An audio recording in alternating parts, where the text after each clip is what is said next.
In today's video, I'm going to teach you how to update Outlook calendar event for everyone 2025. Start by opening your browser and going to outlook.com or head to office.com and choose Outlook. Once Outlook loads, switch to your calendar by selecting the calendar icon on the left sidebar. This takes you into the full calendar view where all your meetings and events appear. Find the meeting you want to change, then select it to open the preview card.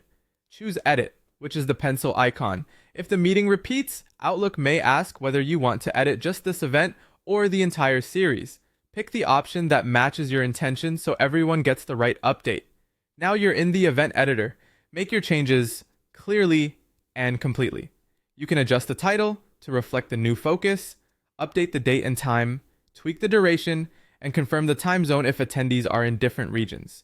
If the location is changing, update the room or swap to an online meeting. If your organization uses Teams or another provider, make sure the online meeting toggle or link looks correct.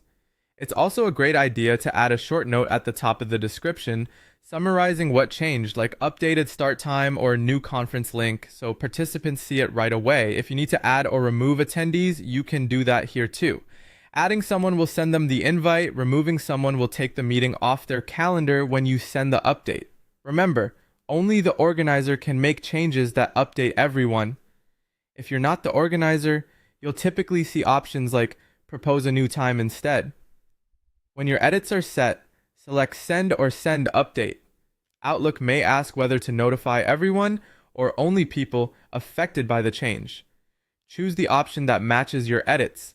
Sending the update delivers a new meeting notification to attendees and refreshes the meeting on their calendars.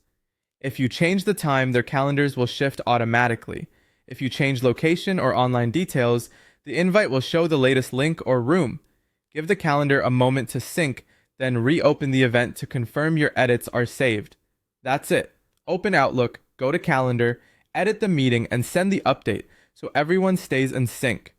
With these steps and a clear summary of changes, you'll avoid confusion and keep your team on track.